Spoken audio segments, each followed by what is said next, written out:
at like midnight last night, but then I probably said. Okay, you're good. Are you talking to me, Bob? Yes. Okay.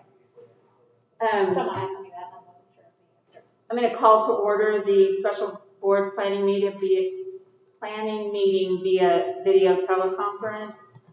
Please let the record show that Ms. Springate, Ms. Bradley, and myself all members are in attendance either virtually or in person. So, is Allison here? She's there. I hadn't heard her voice yet. All right. The first thing on the agenda is public comment. Before Ms. Bailey starts, I did want to just remind everybody and reiterate that we only hear public comment on issues that are also on our agenda. There were several comments submitted tonight that did not relate to a specific agenda item. Those comments will not be read tonight, but will be shared with all board members. Okay? Thank you. Go ahead, Ms. Bailey.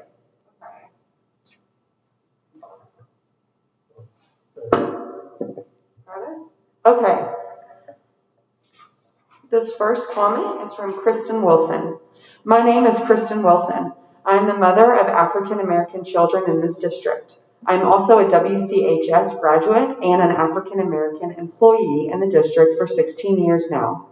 Never in all of my time in Woodford County have I felt so ashamed and disheartened by the lack of empathy and disrespect from a board member. This letter is not only about the recent posts made by Mrs. Richardson, but the numerous posts that reflect a lack of regard for the students and families she serves. Creating division amongst the people you serve should not be on any adult's agenda.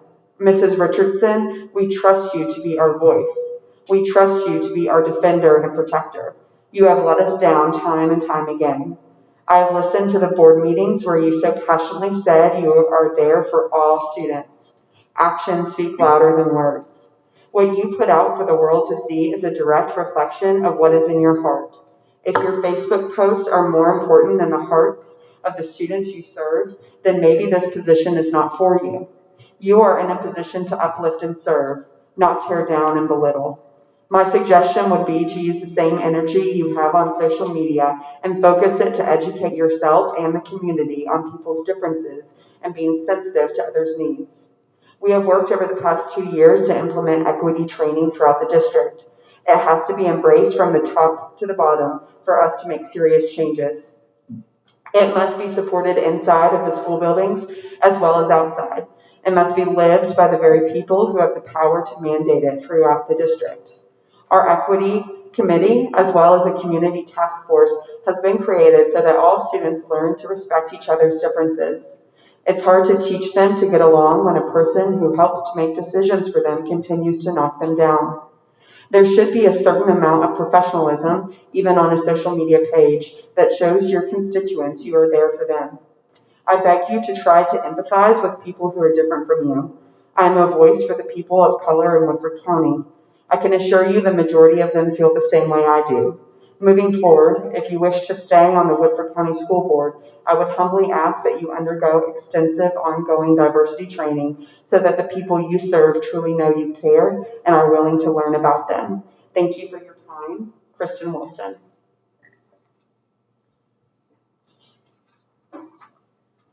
Mona Romine. Dear board members, as an employee of Woodford County Schools and the parent of a minority student, I would like to thank the WCHS equity team for their hard work. Their purpose includes advocating for the success of all students, showing empathy, respect, and appreciation for our differences. I can see their work in action already. Even during a pandemic, they are changing the culture within our school, but we are not there yet. We have not eradicated ugly words and disrespectful behavior. We must continue to work toward this goal wherever this ugliness exists. Sometimes I wish I could walk in my daughter's shoes and take away the ugly for her, but I cannot. I was born different, a privileged kind of different. What I can do as her mama is use my voice and advocate for kindness, empathy, and change. I ask you as board members to join me in this mission. Mona Romine.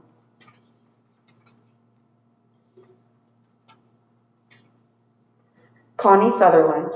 I'm sending this email in my support for Allison Richardson as my board member. I do realize she has been under fire for some Facebook posts and comments posted on her personal page. I realize she is a school board member, but she is still human, as we all are. Her comments and posts on her Facebook personal page in no way has any input on her job as a board member. Some believe the post to be inappropriate, and she should not have posted the comments because she is a board member. Her posts and comments were on her personal Facebook page, not a public page. With that being said, I will tell you that not all the board members or teachers in Woodford County are blemish-free. Our school board has had lots of controversy over the past couple of years, and now it seems like it has become a childish poking game. I 100% support Ms. Richardson as my board representative.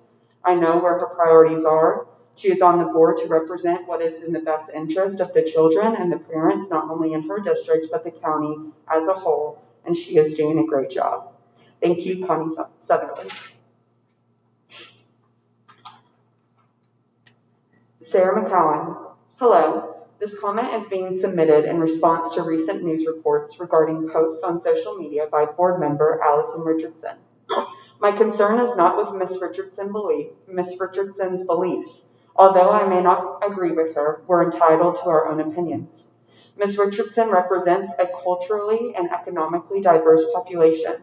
Her statements concerning the Black Lives Matter movement and Buy Black Friday demonstrate a lack of understanding and empathy for many of her constituents. As a member of the Woodford County Board of Education, posts like these and those that make fun of minorities are inappropriate. Our district has been very intentional about improving the culture and climate of our schools. For the last year, teams have been engaged in identifying issues and developing solutions. Just this summer, we issued a statement around our commitment to racial equality.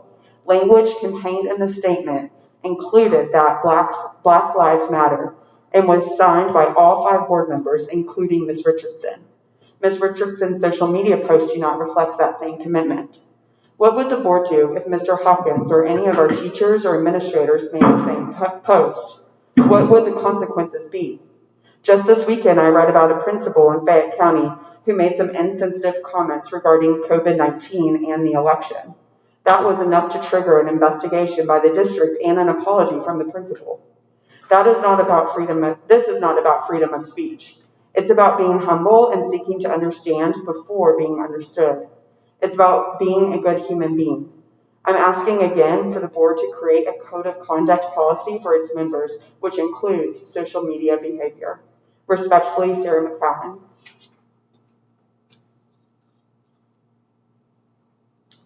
Emily Bays. Dear Woodford County School Board, the last time I wrote to you, I began by saying I'm not the public comment type. But due to the fact I'm writing again, apparently I am. 2020 has been a weird year, and I know some of you all have a limited time left on the board, but I ask that you continue to give your best until the end of your term. The 2 topics I ask you to give your time and attention to are raises for school staff and consideration of closing schools due to COVID. When I took this job 3 years ago, I knew I was taking a significant pay cut from my current job. Ms. Bailey, raises for the staff are non-agent. Okay. So I think when Angel and I went through these, let's try to stick. I know some cover more than one. This one doesn't have a mark, so it must have just been an accident. I don't think it is. Okay, let me read through to see where it.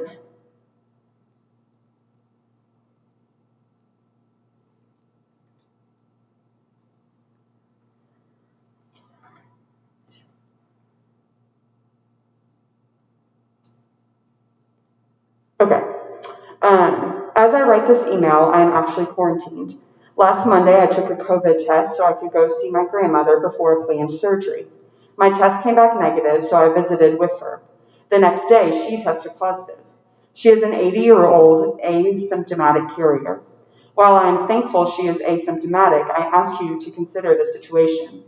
If my grandmother can be a carrier, why wouldn't we think our healthy high school students who come to school and then go out and work jobs in our community wouldn't be responsible for our rising cases? I believe students should be in the building. However, with the quarantined staff and student numbers on the rise, so is everyone's stress levels. Teachers in the building are being asked to cover extra classes due to the sub shortage, while quarantined students fall further behind. Woodford County has been extremely lucky with our generally low numbers and lack of COVID deaths. However, as holidays and flu seasons approach, I ask that you consider the overall health of our students, teachers, and community. Thank you for your time, consideration, and all you do. Emily Bates.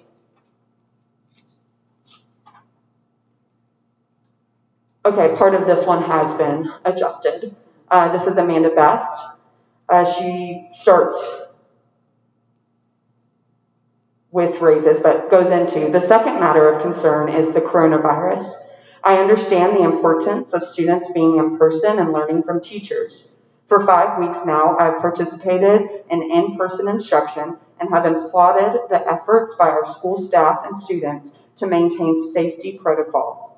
With this being said, our county is either fully in the red or on the cusp of being in the red, so it is time to consider the well-being of the individuals who come to school in person every day to teach, cook, clean, transport, manage offices and support areas, and care for the students in times of illness.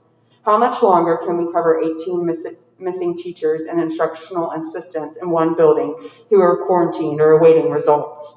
How much longer can we disregard the well-being and safety of those teachers who are not currently quarantined? How much longer can we go without the needed cleaning products, paper towels, to keep people safe? How much longer will we continue to ignore the state's recommendations for being in person versus going to school virtually while we are considered a red county? I am aware that the positivity rate may not be high in our school buildings, but true correlation can only occur if individuals are tested for the virus when they are sent home with COVID symptoms. Finally, the third matter and most recent concern is the social media post made by a current board member. As a member of the Woodford County school community, I am appalled by the repetitive and inappropriate behavior of this member. Some people may say this is a personal social media page and it is okay to post. I would caution you to remember that if a teacher posted something inappropriate on their own social media page, they would be called into the principal's office and reprimanded for such behavior as outlined in the district's policy and procedure manual, the harassment and discrimination policy 03.162. Why should a board member be held to different standards than teachers? If possible, it may be time for the Woodford County Board of Education to create a policy on the conduct of behavior for board members. Respectfully submitted, Amanda Best.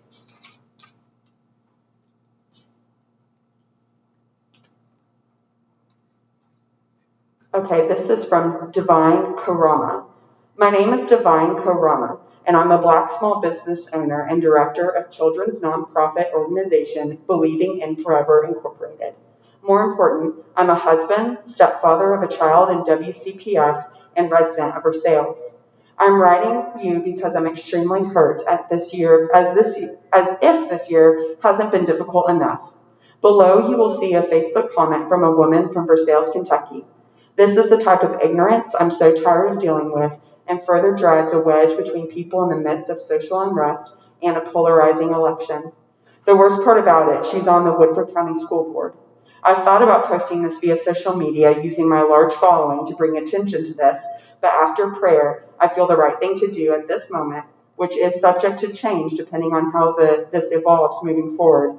I'm choosing to reach out to some people in Versailles that I respect privately. Celebrating and having intentionality in supporting Black-owned businesses isn't racist, but rather a method of equity because Black-owned businesses are disproportionately denied business loans in lucrative locales, often started without generational capital, hit with implicit biases from serving a majority demographic, and nationally saw the largest decline of any small business sector due to COVID.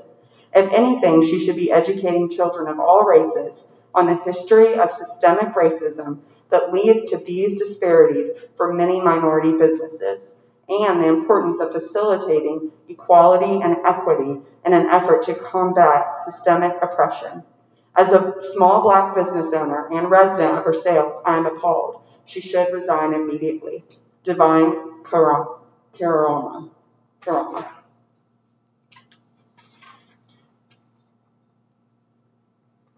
Angela McHale. Good evening, board members. I am writing tonight regarding item VA on the agenda. Mr. Hawkins has worked in conjunction with the Woodford County Health Department to make a safe decision for our kids attending in-person school.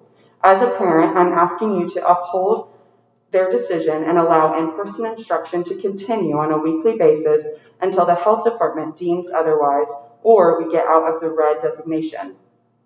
Our faculty, staff, and administration have done an outstanding job bringing our kids back safely, and I believe we are a district others look to for guidance and to set the standard. Speaking personally, my kids want to stay in class. They have, as all the students have, worked hard to follow the guidelines and deserve to be in school. At this time, there is nothing pointing to in-person learning being a super spreader. We should stay diligent in precautionary measures and encourage kids to keep those healthy habits going at home. We also need to make sure we support our teachers and staff who may be covering additional classes if teachers end up being out sick too. I respectfully ask you to leave this decision to the Superintendent and Department of Health to manage. Thank you, Angela McHale.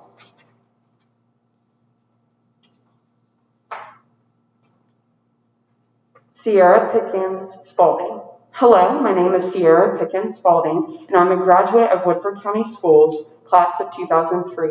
I was raised in Versailles from the age of 4, have always been so proud of my hometown, and after being gone for 13 years, consider myself to be incredibly blessed to be able to bring my daughter back to Woodford County to receive a high-quality education. She has excelled, and I am grateful. As an educator, I recognize the importance of children of color having access to equitable educational opportunities and recognize that I am a testament to the belief of education being the great equalizer. It is with this context in mind that I'd like to address recent comments shared by Board Member Allison Richardson. My husband and I are proud Black business owners and residents of District 2. Through our businesses, along with our nonprofit, we provide opportunities for youth in the Central Kentucky area to be empowered through mentoring, workshops, and resources. We provide opportunities for youth to feel confident in who they are and prepare them to become the catalyst for change they are destined to be. It is without question that Mrs. Richardson's recent posts on social media are absolutely deplorable and unacceptable from a public servant and member of our community that has made the choice to serve others. As an educator, I was taught early and reminded yearly about the expectation that social media should be used with discretion. This same discretion is taught to current educators employed by the state of Kentucky, and even our students as indicated in our county code of conduct and acceptable use policy. It should be without question that members of a governing body of our schools should be held to the same standard, if not higher. Mrs. Richardson knows that her actions were unacceptable. I have been informed that there are no consequences to be set forth by the board, and that only her constituents can hold her accountable. My husband and I have spoken with Mrs. Richardson personally to let her know that we do not appreciate her actions. She assured us last week that she would be resigning, but as of this point, she has not and has decided to no longer respond to our efforts to contact her. This is unacceptable. Mrs. Richardson may decide to never change or learn the error of her ways, and so our only hope is for the future of our schools. I'd like to ask the same question that I asked on the Woodford County Schools Facebook page in response to the statement posted 3 days ago, in hopes that I can receive an answer tonight. Quote, will there be an opportunity for the community to be made aware of what specific opportunities for stakeholders to develop empathy, respect, and appreciation for differences in background, cultures, and or human characteristics have been cultivated and engaged? I am aware that an equity committee has been formed, an audit has been completed, and steps have been taken to provide teachers with professional development opportunities. I only was made aware of this information because I sought it out.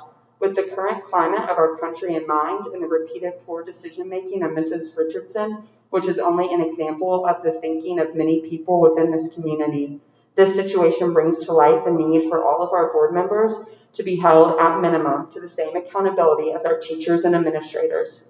It also illuminates the dire need for opportunities to learn the truth about systemic racism and oppression within our schools and the real history of our country. Children are change agents by nature, but they can only do so when they are exposed to the complete truth. In closing, I will not mince words in saying that Mrs. Richardson needs to resign her position immediately. She assured my husband that she would resign last week, but clearly she is comfortable in that seat that she no longer does. Okay, is it almost done? Yes. Okay, go ahead. In that seat that she no longer deserves, and feels she is exempt from needing to have common decency when choosing to be a public servant. Regards, Sierra Spalding. Mandy Shea, Dear Woodford County Board of Education, as a parent to 3 Woodford County in-person students, I agree with Mr. Hawkins' decision to continue with in-person schooling at this time. Mr. Hawkins has been diligently watching the number of COVID cases within our county and in our schools, as well as working hand in hand with the health department in an effort to keep our kids, teachers, and staff safe. I implore you to continue with the current plan to evaluate county and school district numbers each week to determine the need for virtual learning. Thank you, Mandy Shea.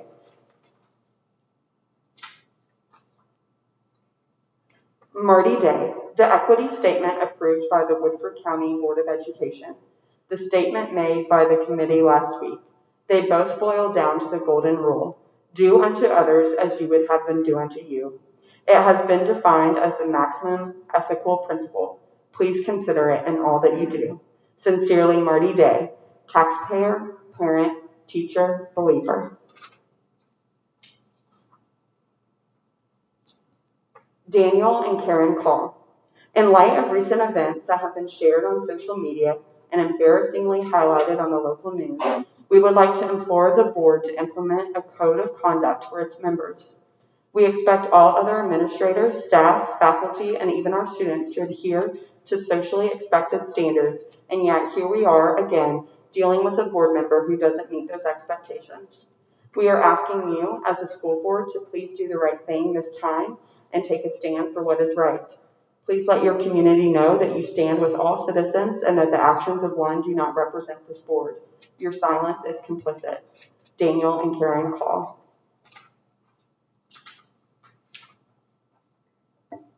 Charles Williams, board members, and Mr. Hawkins. Based on the decision made last week to not go virtual when our county is red, I'm assuming this will be the decision going forward as well. If that is the case, can you please explain the plan to shift staffing when a sizable amount of teachers are out due to coronavirus? What is the number of teachers that can be out at each school and the school still be able to hold classes? You've already stated that students will have to be 2 to 3 feet apart instead of the 6 feet stated in the guideline. Do you propose combining classes to assist with upcoming staffing issues? If so, will the 2 to 3 feet become 6 inches to a foot? How will you ensure that all students are covering the required materials and in a manner that they can learn it? I assume this is in your contingency plan. Where can I read it? Charles Williams. Samantha Evans. Dear Board of Education, can you please clarify? I understood from the video released last week that we would be in school this week. However, our teachers sent home information this afternoon for immediate virtual learning and a ton of extra materials. Is this changing today? I know this is an ever-changing situation, but keeping up with the mixed messages isn't easy. There has to be a better way to do this. Samantha Evans.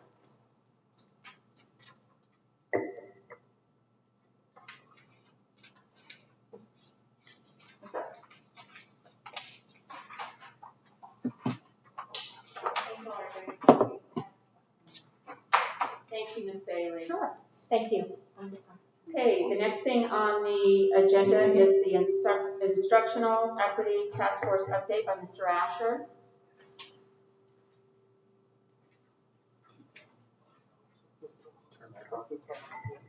Hello, test. Okay, good evening.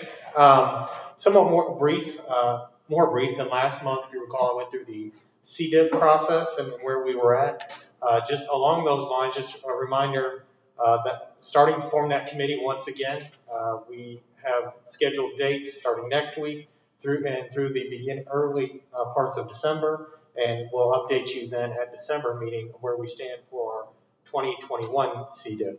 Part of that process is obviously a needs assessment that I'll be talking about here in just a little bit, particularly with our data coming off of interruption here with COVID, obviously. but coming back on that in December. A couple other things in regard to instruction. Last Monday, November 2nd, was the PD day, and those were school facilitated, that they were able to come up with their own agenda, but much of them were focused on instructional strategies that are both timely and just relevant, and specific programs and resources that they may need to cover.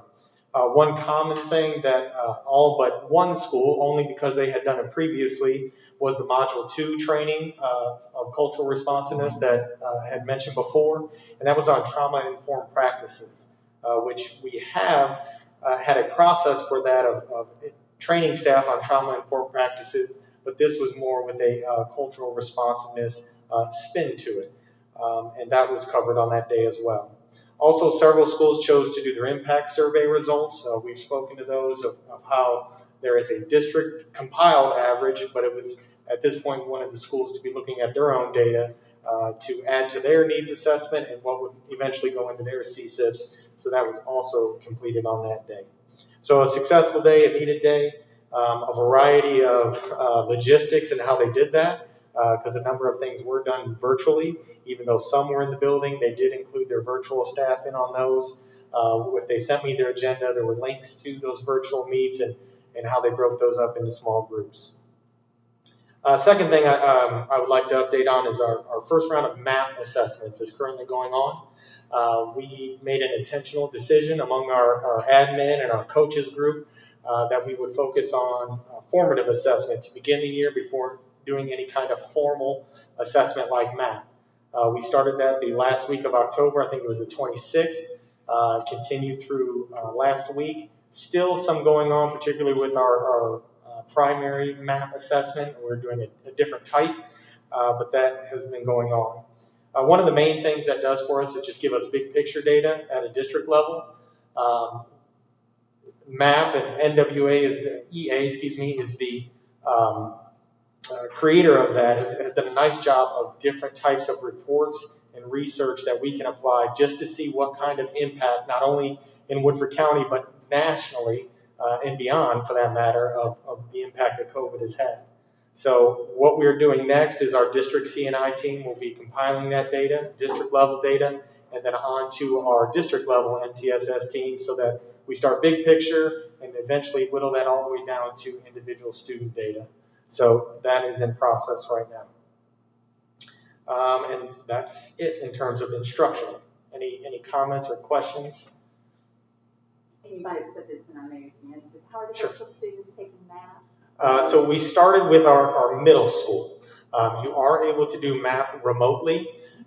It's a little trickier in terms of the logistics of those. You set up a testing session. You have to ask that a parent or somebody monitors them on that end of it. So we first started doing that and completed with our 6th, 7th, and 8th grade.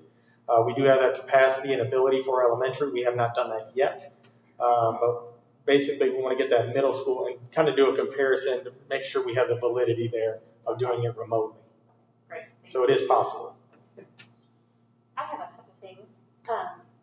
First, thank you for everything that you guys are doing. It's always appreciated. you. I had a thought, and this is maybe a Mr. Hawkins question. When he mentioned about the individual schools doing the impact analysis, I wondered, since we're not able to go to the schools like we usually do, would it be possible to still have maybe a school principal come to our meetings so we could still hear what's happening at those individual schools, just kind of as a... Or even virtual? Or virtually, sure. I mean, yeah. Miss Evelyn, Yes, I interrupted Ms. Bradley, so yes, sir.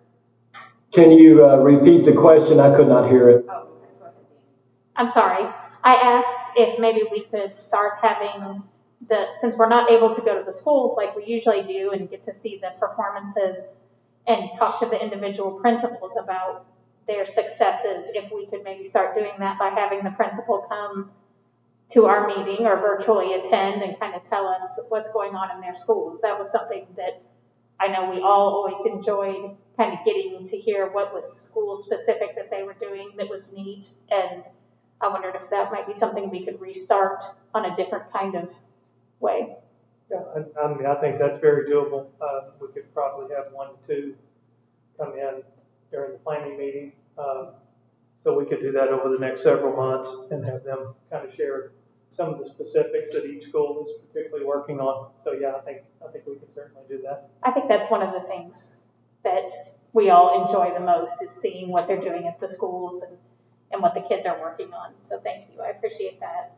And then my other question was, do we need to talk about scheduling a data meeting, or are we still, I know with just having started math, there may not be a point yet. I just didn't know your thoughts on that.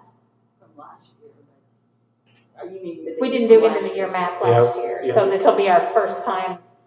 I didn't know if that was something. And this would be a comparison from the winter. So I don't know. As I mentioned, it's part of not only the CDIP process, but also CSIP.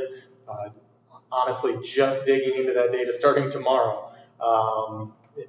It's possible, probably either December or January timeframe that we would have that. Even maybe after the mid-year maps or assessments. No rush, I just thinking about that on the horizon. Sure. We always gain so much good information in those data sessions. I didn't know if we needed to start thinking about that. And even with the CDIP committee, I will have data put together for them, and I can even share that with you, what I have at that point through November and early December, like I mentioned. That'd be great. Thank you. Mm-hmm.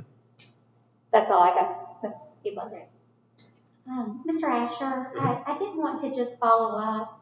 I know we had, as a board, kind of joined in and were able to attend one of the equity sessions with the with that group, and I found it to be invaluable.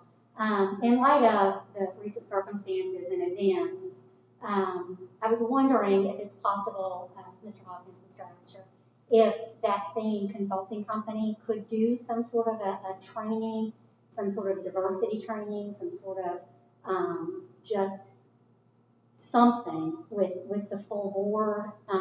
We could do some sort of open meeting where people could watch the training and kind of see what we're hearing and what we're being trained on and best practices and what's appropriate behavior, that sort of thing. Is that something that is possible that we could look into?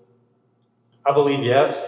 If we struggle with this, if it's in an open meeting, I think it's just open fine. meeting. Right. I think what we struggled with before. Yeah, so I don't know how. Was the mechanics of that, and we settled on separating. Ryan put a thought on every way to do that. Right. The content that I would suggest is, and I keep referring to these as modules, is the module 1 that our staff went through. That was developed by Whatever It Takes with our input, and that was the module that the principal and lead teachers initially did with their staffs. That would have been in August, when we had those work days in August. That module 1 was focused just on what does cultural responsiveness means and the concept of bias. And that bias is something that all of us experience, but it's just important to identify and raise your level of awareness of that. So the content, I think, would be that of module 1. Now the format and how we do that with open, I don't know that one. Yeah, and I think if it's in an open meeting, it's not a problem. I think that's kind of what we came up with. Okay. It might be worth reaching out to Dr. Banks and just asking, is this something they've developed for other school boards at that level? I agree that we certainly gained a lot of insight. I learned a lot about things that I had thought that weren't correct in that process. But she may already have something developed that we could take advantage of. Yes, I can certainly speak with her, just talk with her just today, just our overall timeline of where we're at, but I could add that element and see what she recommends.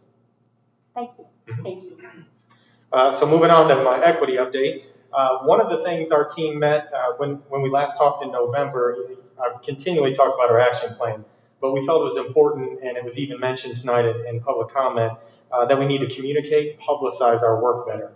I talked about our website that we have, or our portion of the website that is dedicated to our work that has since been launched and up and running, and we've added a couple things to that. Also on November 2nd, I sent an update out to all Woodford Exchange, so entire staff, just an update of where our work is at, where you can find the evidence of our work, referencing them to the website. And also, I think I mentioned this last month, an opportunity for a book study that they can participate in. I didn't mention this. It came up organically from our high school. I'm sorry? Did you name the book? There are several. It came up over the course of the summer. High school staff wanted to, and in response just to all that was going on, the social, racial unrest that was going on, 3 books were chosen: White Fragility, How to Be an Anti-Racist, and Black Like Me. And they were just free to sign up. We had roughly over 30 participants. We had folks volunteer that wanted to lead those groups, and that was conducted over the summer. We felt like it was a good idea to offer a second round of that to all staff. As part of this communication, that's where I was going to, was we wanted to offer the opportunity to participate in a book study again over the course of the winter. So they could sign up for that. I would order the books for them. And the goal is to get it in their hands before Christmas break so they could begin reading there. And again, I solicited for group leaders from that first round to then lead the second round. Is that something that we would be able to participate in if it's Certainly. done on Zoom and we limit our numbers? Certainly. I didn't, I guess when it goes to Woodford Exchange, do you get that? Do you know? I don't know. I don't think I got it. Okay. So what I'll do, I can send you that very same email. Thank you. I had you all in mind, and I thought you might get that, but I'll just send you that same email with all the information and the link in there. It's like you're staying busy or something. Yeah, a little bit. Yeah, because everything stays the same. Nothing changes. Right, nothing changes. Yeah. That's right.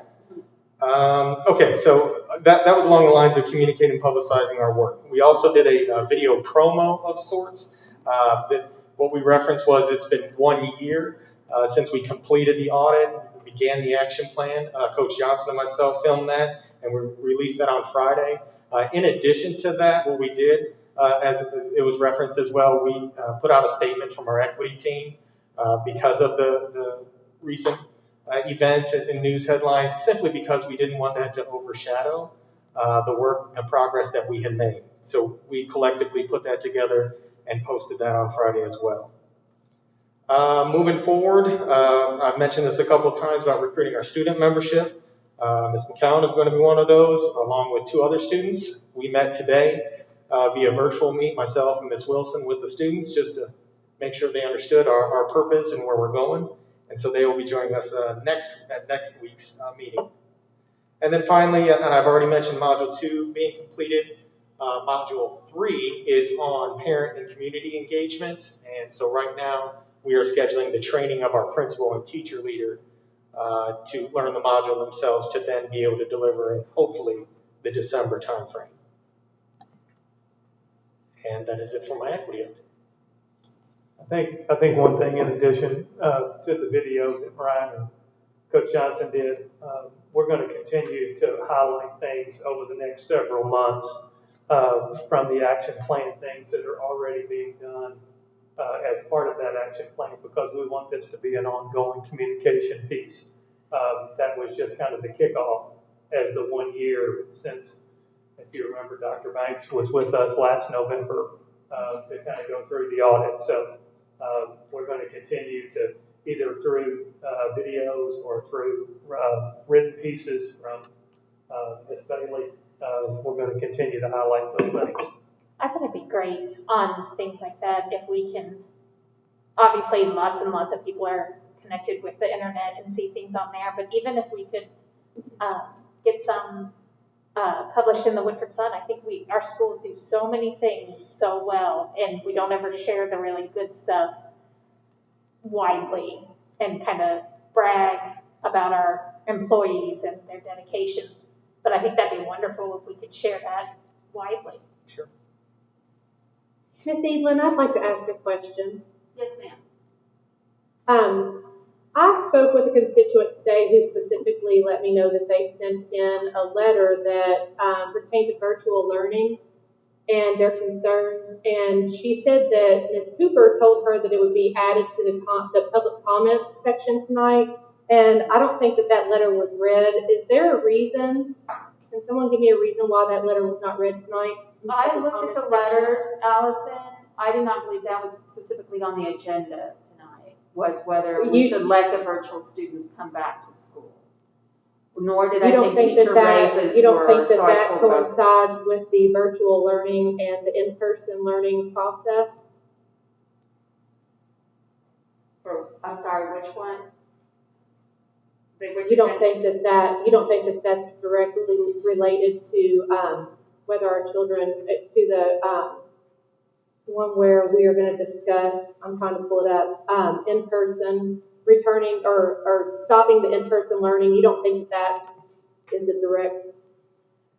indirect relation I to think that? that what's on the agenda is stopping all in-person, not letting those who are virtual now come and attend in person.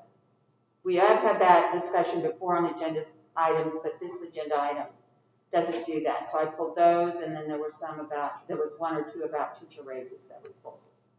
Now, if that's something you want to put on the agenda for next week, we can do that.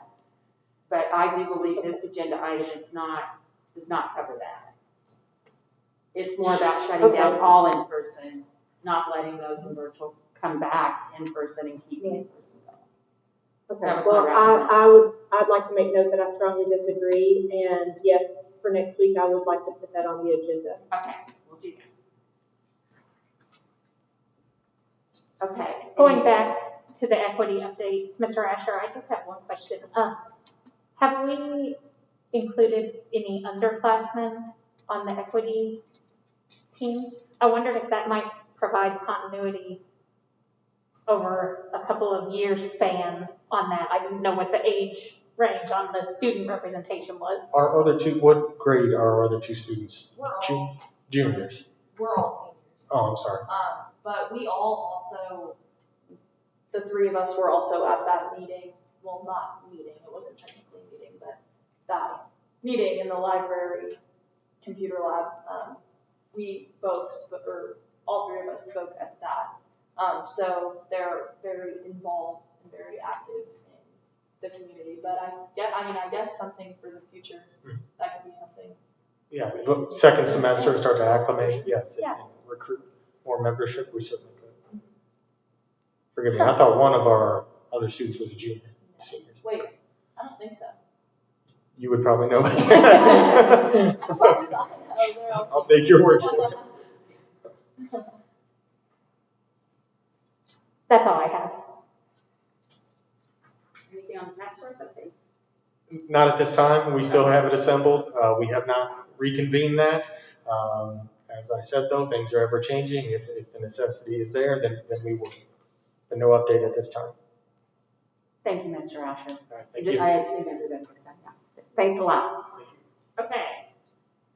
We have one item on our regular agenda, consideration of closing schools to in-person instruction pursuant to KRS 158-160, except as may be required by federal law for providing targeted services to specified students. Mr. Wilson and I kind of both thought about putting this on there just in the event that this was something the board wanted to discuss. We know that the superintendent's decision is to continue in person. We had heard that that could be either a superintendent or a board decision. So I wanted anyone who, and I also knew whenever I put this on, I think Thursday or Friday, that who knew what Monday night would bring. So I just wanted to make sure this was on the agenda in the event any board member wanted to discuss it, to learn more about the decision to keep going from Mr. Hawkins. It's an opportunity to do that. I will not be making a motion on this. So if anybody wants to or wants to make a motion for the sole purpose of having further discussion, you can do that now. Okay. Now, Allison and Ambrose, are you nodding your heads no or yes, or you heard what I said? Yes, we heard what you said. I heard what you said. I heard what you said. Thank you. Okay. Any feedback, all right? Okay.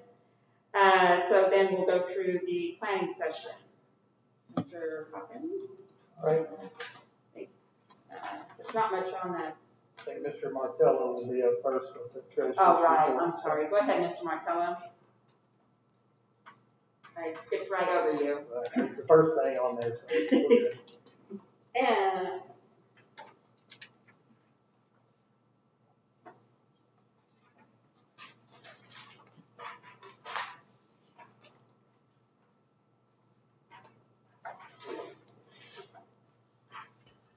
Good evening. good evening, how are you? Pretty good. I'm going to talk about the treasury report tonight, and that includes the monthly report, the balance sheet, and the cash balance by fund report. Okay.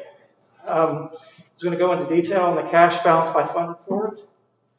On the first one, the general fund, that includes, your main pot of money in terms of your tax receipts. And we're at about a balance of 2.9. And just something to note, real time, we're nearly at 20 million because of a deposit of 14 million that came in on November 6th. So real time, nearly 20 million, but through October, you see the 2.9. Okay, so going into special revenue, you'll notice that it's in the negative balance, and that is because that is based on a reimbursement program in terms of federal funds. We front the money, and you'll see a lot of times, especially in your title funds, since we're fronting those money, that you'll see that negative cash balance. And so, again, special revenue fund for that fund too. Fund 3 on the district activity funds. Fund 25, again, those are more of a wide open opportunity. You can see the balance right there on the 401,000 on the cash. School activity, you can see the balance is noted there, the 364. Those are more of a school specific. They don't have as many of the limitations versus the district. And remember last year that we had that consolidation of some of those school funds that were more of a district-wide coding, and so you'll see a little bit of a difference in in fiscal year 21 or 2021 versus last year. If you were to go and look at previous reports on the past years, and Ms. Smith was very progressive on that, and the district was very progressive in terms of doing that process to the betterment of the schools, so they didn't have as more of a stringent limitation. Capital outlay fund, the balance of the 545,000, and then on the building fund, over the 1 million, you'll see the sister transaction of that 19,000 in the building fund for the expenditures. Its sister, or the transfer, if you skip down 2 spots to that debt service fund, so that was the bond payment that was made, that was the debt payment that was made roughly 2 months ago. And so we make the payment out of the debt service, but the money comes, when it comes on from the taxpayer or from the tax rolls, it comes into the building fund. So you'll see that sister 19,000. And we do have another debt payment coming up in the next 3 to 4 weeks. Going back to the construction fund, you see the balance of the 480,000. And so I just briefly talked about the school, the debt service, and moving down to the school food service. Note the $553,000 balance, revenue of 118, and expenditures of 195, and roughly a $477,000 balance. Just as a side note, this year we're on that summer feeding program. The feds allowed an opportunity for any child. Again, I'm sure we've heard this already before, but any child to have an opportunity, whether they qualify free, reduced, or self-pay, the opportunity for a meal at no cost. That's coming from the feds. So with the COVID pandemic. So obviously that's to the good of the district, and it's good to the good of our balances in that food service fund. Daycare operations, The beginning balance, you can see that the 66,000, the revenues of 22,000 and some change, expenditures are 28, and the ending balance of 61,000.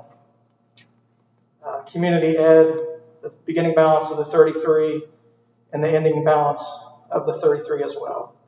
So altogether, a collective of in terms of cash by balance, at the very end, the ending balance at $4.3 million. But then again, like I spoke to, if you were to pull up the bank today, it's a little bit shy of 20 million that's come in, and roughly a lot of that was on the 6th of November of that 14 million from tax payments or from the tax rolls. Okay, so I've covered 11 of the 13 elements.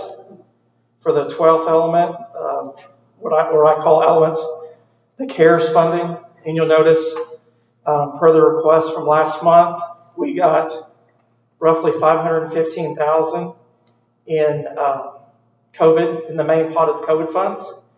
But remember that, like I was saying last month, that COVID includes the private school proportionate share, because that follows the rules of Title I. So since it's a federal fund, we have to allocate so many dollars towards St. Leo's and Woodford Christian Academy.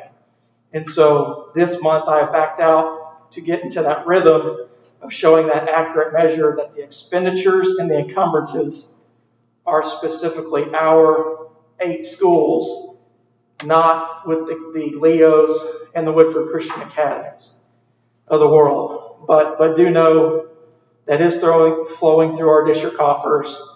We are held to that same standard in terms of accountability for their actions. But in terms of this report, this only reflects the expenditures and or an encumbrance being an obligation in the form of a PO that we owe money that has been committed, whether it be PPE or the nighttime cleaning and those types of things. So you can see we're trending well. So almost there in terms of liquidating that funds in a positive manner. And then the GEARS money, the 42,000 expense, that's roughly half of the over 80,000 that was awarded. And that's for the child care development program with Miss Ashley Sullivan and Miss Hogg, Kathy Hogg, in that program. So they're doing a good job in using those things in an effective, appropriate manner.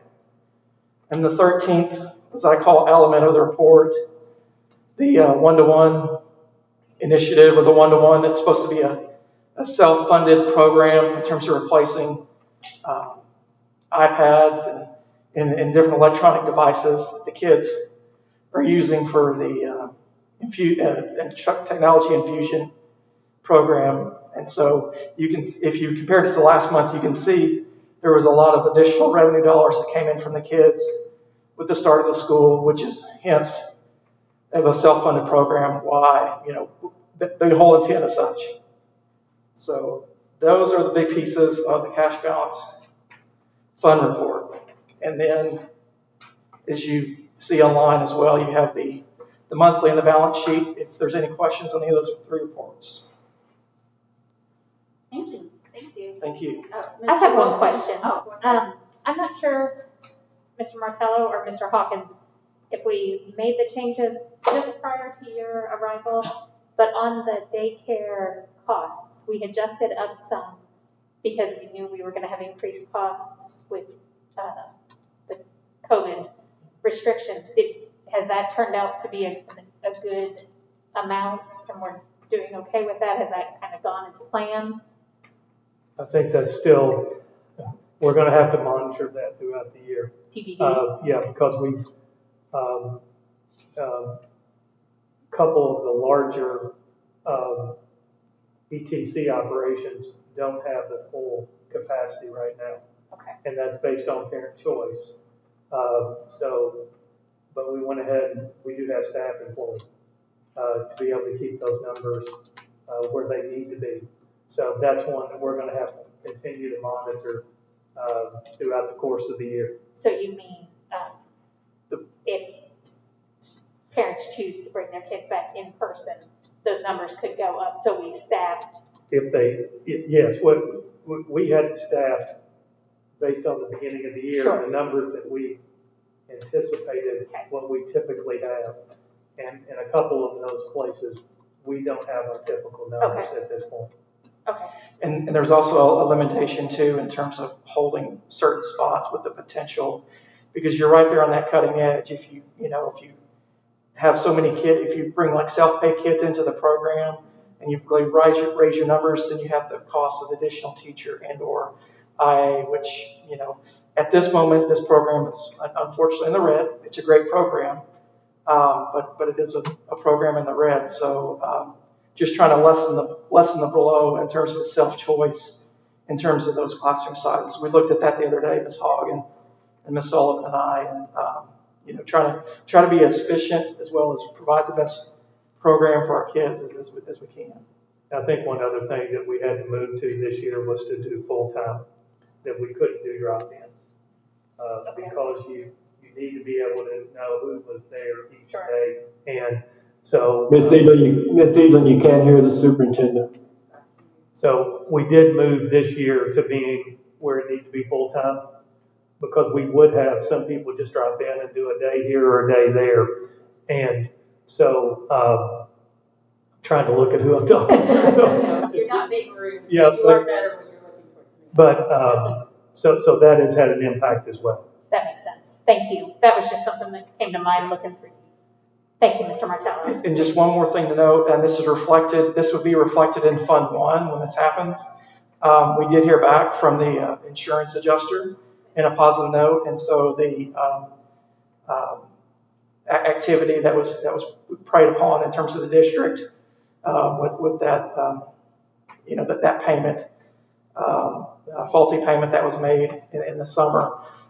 Positive note, that $64,000, there was over $74,000, but our deductible is $10,000. We are going to get that $64,000 back, and so we have heard that commitment. And I just wanted to point that out in terms of the balances. That would be posted to Fund 1. Is that where it was paid from? I didn't know if maybe it was paid from the construction fund or it was paid from the general. It was with the two payments. One was paid from Fund 1 and the other one was appropriate.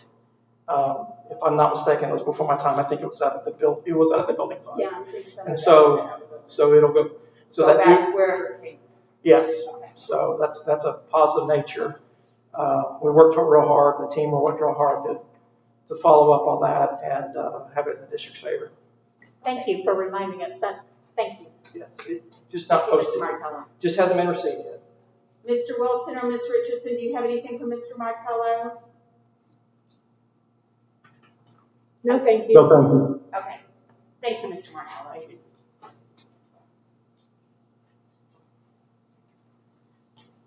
All right, I will go through the consent agenda.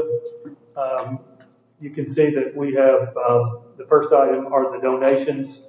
The vast majority of those are monetary in nature, but again, nothing necessarily out of the ordinary, but just a list of donations that schools have received over the past month.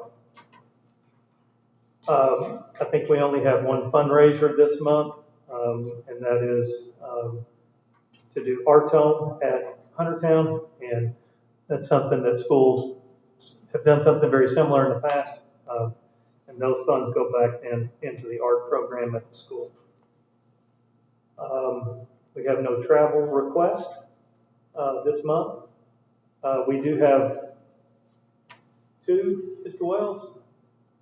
Three. We have 3 non-resident contracts for your approval this month. Item E, we have a request for a shortened school day for a couple of students, and this is based on the recommendation from the admissions and release committee for each one of those students. I did have a parent reach out about that agenda item and ask if we were approving a shortened school day for all students. Well, and that's a logical thing. Sure, yeah, absolutely. It's good to make that clear. We have those from time to time throughout the year, and then the next item is an updated job description. We are going to be having a vacancy in our payroll area, and Mr. Martello, and I think this is something that we try to do When we have a vacancy, we look at the job description to see if anything needs to be updated. I think there are just a few minor changes, but it's something that he's brought forth that we would ask for you to approve. Item G is we have a couple of students with hardship applications, and we have reviewed those and recommend those for your approval as well. And then the last item on the consent agenda is the first item of Ket's offer that we received. I think it's a little over $26,000. And so we would ask for you to accept that. Any specific questions on any of the consent agenda items? Is it possible, I saw the new job description. Was there anything about the job that changed as far as any different classifications or? I'll let Mr. Martello address that. The meat of the position is the same, based on statute or based on KDE and state rules. You have, since it's a certain type of job coding, the main elements are there. But I went ahead and tried to take the initiative to put in some more of a descriptive, more of a broad than just a broad nature to kind of add to it, to not only for good practice, but also let them know the applicant what the expectations are going to be, both from an employee and a supervisor realm. So, in terms of answer your question specifically, from what I recall, the certifications and or the background in terms of degree or diploma and those types of things, those did not change. But there was more of a description so they know what they're getting themselves into. Okay, thank you. Thank you. All right, on the regular agenda, you'll see item A is to accept notification of personnel matters. That's everything that's occurred since the last board meeting. Item B is to accept notification of payment of bills. Item C and D are meeting minutes from October, and those need to be broken out as we had a member absent for each one of those meetings. Item E, this is the crime prevention through environmental design principles checklist. I had a meeting with Michael Hughes and 2 or 3 other folks related to a checklist that is required for any new construction. And so we did review that and went through all that information. It does take board action to approve that. And so, but that meeting took place, I want to say last week or 10 days ago. And so, that's all on our agenda, yeah. Yes. Okay. And then item F is to approve the hiring of the Kentucky School Plant Management Association to facilitate our facilities plan process. And this is one I reached out to Mr. Locke to get his insight on that. Obviously, he's an architect who hasn't done that process with our district. This will be his first time doing that with us. I know he's done it with many other districts. And I reached out to get his thoughts on potentially having a facilitator, and he felt like that would be a good idea. The Kentucky School Plant Managers Association actually is doing that now, whereas KSBA used to do that. And so they kind of farmed it out to this group. But the person who leads it did it previously with KSBA, and I had spoken with him a couple of weeks ago, and he was agreeable to doing that with us. He's working with 3 other districts. Did you want to add anything to that, or? No, I think Mr. Hawkins nailed it. So I don't think you need to hear from me on that unless you have any specific questions. Okay. And what is the cost of that? It's $4,500. Okay. Great.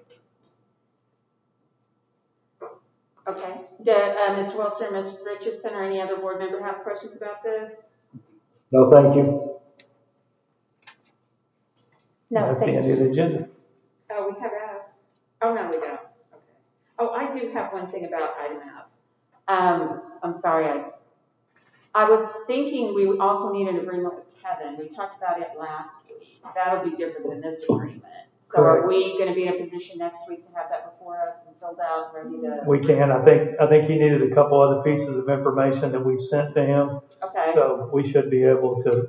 You agree, Kevin? Is it kind of, so you've got everything you need to put this together so we can have it on our agenda for next week? It's kind of a holdover from October. Yeah, maybe Mr. Hawkins sent it to me earlier and I haven't checked my email, but there was a couple areas for some of the schools that we were still needing to plug into the proposal. Okay. But if you sent that, then that's all I need. Okay. I think Angel sent it to you, but Well, if you didn't get it, we'll get it to you, okay? I know we've got the numbers for you now, so. Thank you, sir. Kevin, Ms. Cooper wonders, was it the square footage that you specifically need? Yeah, it was some square footages of 2 or 3 buildings. I think that was what we were looking for. Okay, thank you. Okay. So now we're back to our planning agenda. We have one discussion item that was listed, statement of racial equality by Ms. Springate. Yes. Can you hear me? Okay, perfect. I asked for this to be put on the agenda. I just want to say that I'm saddened and disappointed by Ms. Richardson's social media posts.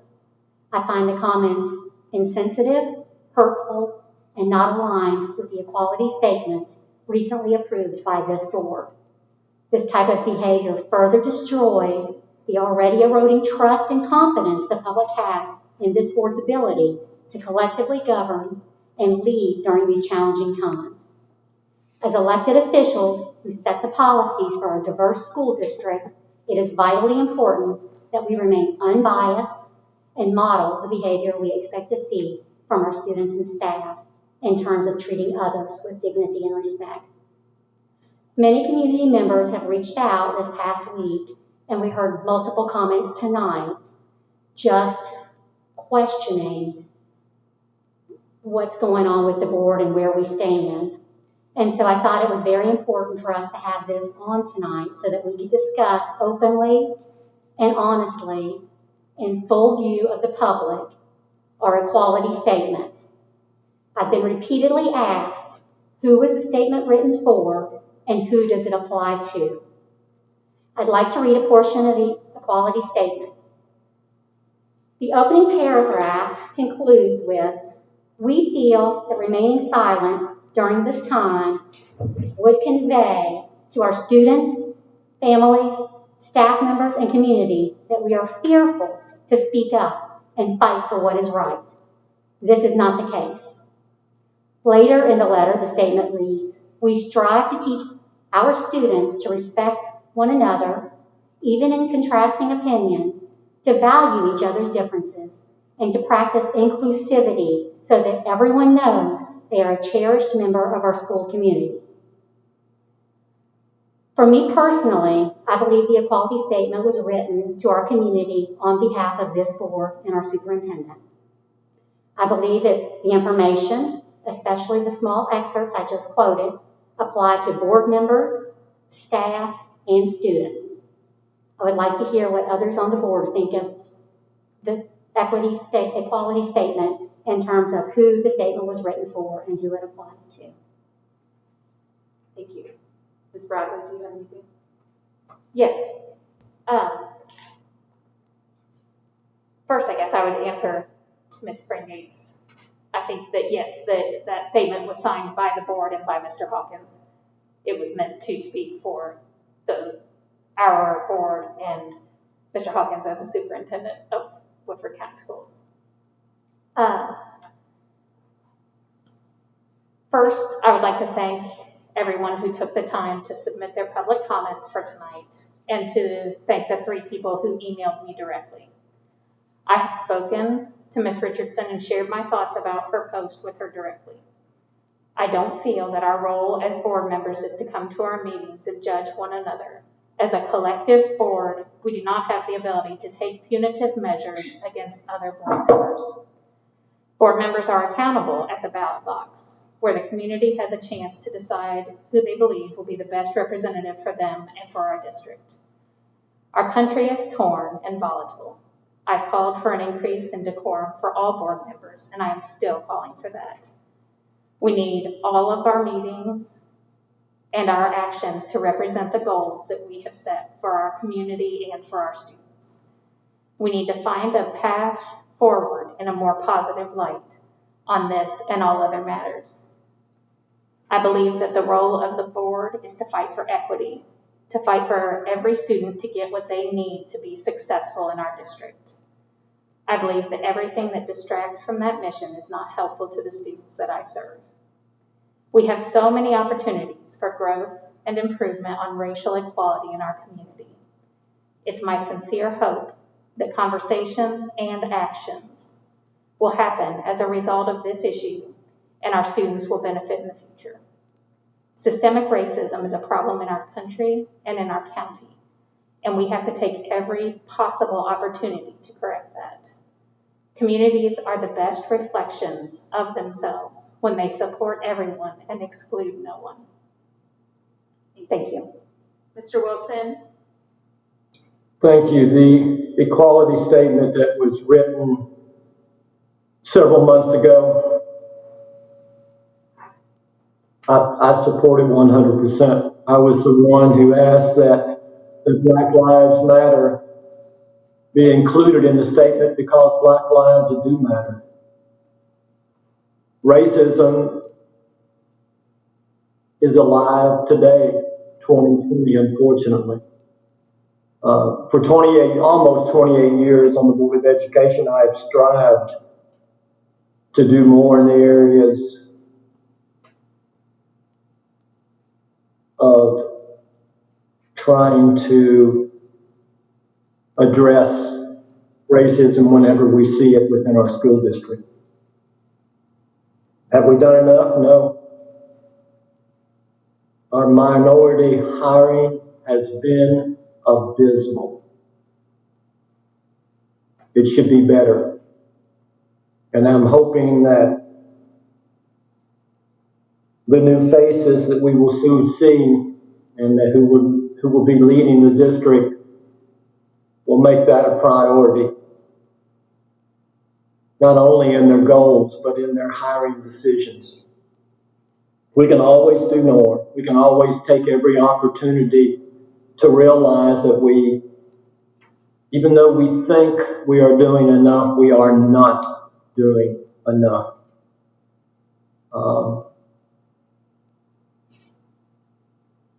Black Lives Matter. Thank you. Ms. Richardson? Can you hear me, Ms. Evelyn? Yes, I can. I would just like to say that I appreciate all the comments that came in tonight. I will certainly take all of them into consideration. I value everyone's opinion, and I really appreciate everyone reaching out and speaking what they believe and what they feel, and that means a lot to all of us. And I'm glad that we got to have this meeting tonight to discuss these issues. Thank you, Ms. Richardson. Ms. Robbins, did you want to say anything about this? No, the only thing that people have asked of me is, who does the statement apply to? Right. And I think that's important that we answer that, because I think as leaders in this school district and in this community, people look to us to set the example. And so I do appreciate Ms. Springate bringing that up, because that has been the thing that has been asked of me as much as anything over the last several days. Okay, thank you. I think the statement was agreed upon by all of us. Statements are statements, right? Some of them have ways to enforce them, and some of them don't. We do have ethics, board ethics, not just around this issue, but other things that are broken all the time, but there's just not really an enforcement mechanism. We're all in our honor system to try to follow that statement and everything else that we have put our hands up and sworn to do as elected officials. I agree with the statements made tonight. I do not condone, and I reject Ms. Richardson's post and the sentiments behind it. Our equity team is working hard to implement the equity plan that our board commissioned a couple of years ago, and I'm proud and just grateful for their work. I don't want anything to take attention away from that. One of the things in that plan that I'm particularly interested in is the curriculum. There's systematic racism in our country, in our society, and in our community, and it didn't start with this recent movement. It's built up over the entire history of our country.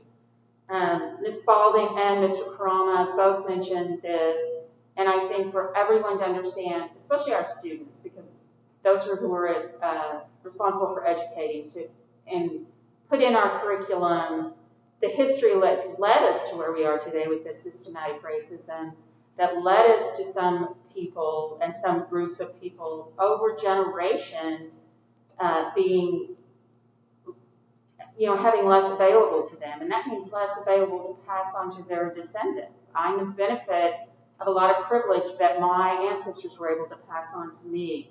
Not everyone is that lucky. I learned when meeting with students last year about the hurt that the inaction and the action and the words of those around them bring to them. I learned a lot of things from that meeting, but I think the thing that I learned the most was we need to talk less and listen more, particularly to these students and to people in our community that aren't our students, but that have lived different lives than us and have different opinions. Listening is better than speaking, and that's a hard lesson for me, and it's a hard lesson for a lot of people, but that's what I think we need more, is more listening. Appreciate Ms. Springate bringing this up. I think it's something we need to discuss. I want the community to know that we have made statements, but we've also tried to take action over the last few years to get to the heart of these matters, and that work will continue in the fine hands of Mr. Asher and his team and Mr. Hopkins. So that's all I had to say. Debbie, Yes. our student may have something. Oh, Piper, I'm so sorry. Go ahead, Ms. McCowan. Thank you, Sherry. And everybody, is this cool? Okay. Mm-hmm.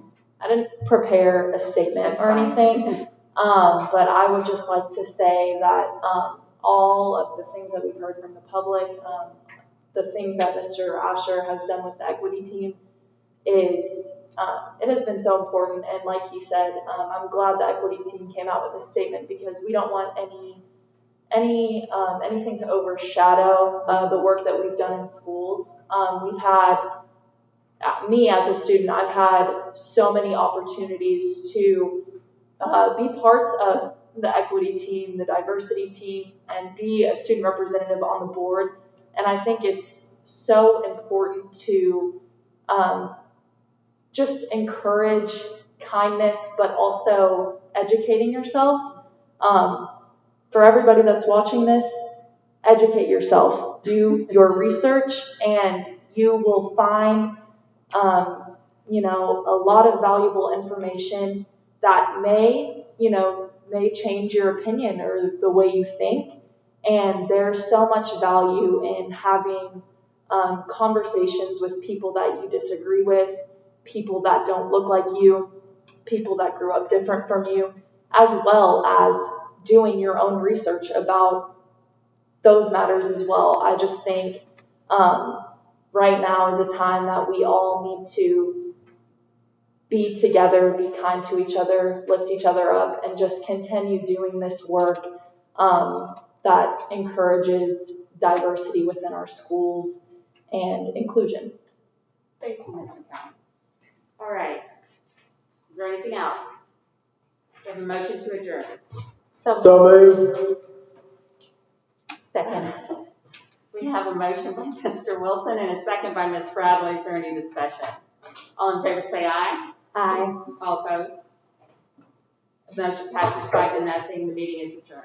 Thank you.